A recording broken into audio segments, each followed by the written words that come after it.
تو آج ہم نے اس محفل کا انعقاد جو ہفتہ واری اجتماع ہوتا ہے اس لیے، تو آج انشاءاللہ تبارک و تعالی ہم مطالعہ کریں گے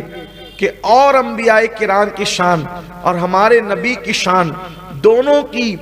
شان میں فرق کیا ہے۔ اس لیے کہ آقا کریم کی شان جتنی بیان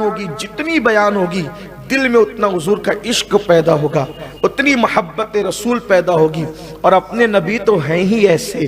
کہ اللہ نے انہیں ایسی شان والا بنایا ہے کہ اگر دشمن بھی ان کی زندگی کو دیکھے تو دوست ہو جائے، غلام بننے پر مجبور ہو جائے۔ اپنے نبی کی بڑی شان ہے، لیکن رونا اس بات کا ہے کہ ہم نے اپنے نبی کی ایسی قدر نہیں کی جیسا کہ قدر کرنا چاہیے، ایسا عشق نہیں کیا جیسا کرنا چاہیے۔ اللہ پاک ارشاد فرماتا ہے تِلْكَ الرُّسُلُ فَضَّلْنَا بَعْدَهُمْ عَلَى بَعْضٍ مِّنْهُمْ مَنْ كَلَّمَ اللَّهُ وَرَفَعَ بَعْضَهُمْ دَرَجَاتٍ، کہ اللہ نے جو رسول بھیجے ان میں بعض کو بعض پر فضیلت عطا فرمائی۔ یعنی رسول تو فضیلت والے، کوئی رسول کم درجے کے نہیں ہے، رسول فضیلت والے، لیکن ان فضیلت والوں میں بعض لوگ اور فضیلت افضلوں پر افضل ہے، اچھوں میں اچھے ہیں، سچوں میں سچے ہیں، سچوں میں سچے ہیں، ستروں میں سترے ہیں۔ یہ ہے حضور اکرم صلی اللہ علیہ وآلہ وسلم کی وہ جماعت جو حضور سے پہلے آئی، ان کے لیے فرمایا کہ ہم نے ان کو ایک دوسرے پر فضیلت عطا فرمائی۔ اور اب کسی کی شان کا تذکرہ ہو رہا ہے، انتہائی شان کسی کی بیان ہو رہی، منہم من کلم اللہ، ان میں سے بعض وہ ہے جن سے اللہ نے کلام کیا۔ اب کلام کن سے کیا بات سمجھ میں آتی ہے، اس لیے کہ مشہور ہے پوری امت میں کہ کن سے اللہ تبارک و تعالیٰ نے کلام کیا، تو کلام کن سے کیا؟ حضرت موسیٰ علیہ السلام، اسی لیے تو وہ کلیم کہلائے، کلام کرنے والے کلیم کہلائے۔ تو اللہ نے بعض وہ ہیں جن سے ان میں سے کلام کیا، اور پھر اب جب محبوب کی باری آئی، یعنی حضرت موسیٰ علیہ السلام کی باری آئی، تو ان کا انتہائی درجہ لوگوں کو بتا دیا کہ یہ انتہائی درجہ، ان کی شان کا اینڈ یہ ہے کہ اللہ نے ان سے کلام کیا۔ حالانکہ وہ بہت بڑی بات ہے، اللہ کیوں ہی کسی سے عام بندے سے کلام نہیں کرتا، لیکن ان سے کلام کیا۔ تو لیکن جب محبوب کی باری ہے تو فرمایا وَرَفَعَ بَعْضَهُمْ دَرَجَاتٍ، اور بعض وہ ہیں جن کو درجوں بلند کیا۔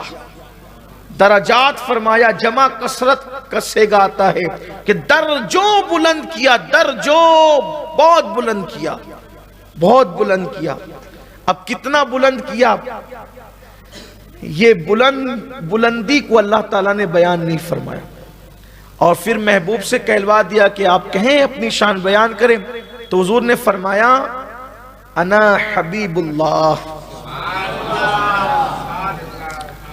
کہ میں اللہ کا حبیب ہوں، میں اللہ کا حبیب ہوں۔ حضور اکرم صلی اللہ علیہ وسلم نے کہا کہ میں اللہ کا حبیب ہوں۔ اور بات یہ ہے کہ جس وقت عربی زبان میں ترجمہ کیا جاتا ہے عربی عبارتوں کا، تو اس میں نحویوں کے اور صرفیوں کے کچھ قواعد ہوتے ہیں، اس میں نحویوں کے اور صرفیوں کے کچھ قواعد ہوتے ہیں، اور ان میں سے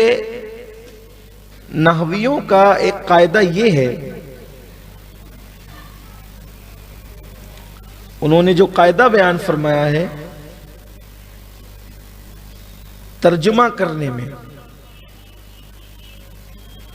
تو اس قاعدے کے مطابق یہاں پر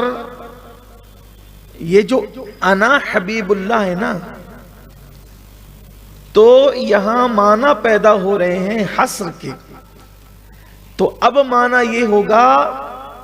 کہ میں ہی اللہ کا حبیب ہوں، یعنی میرے سوا کوئی اور اللہ کا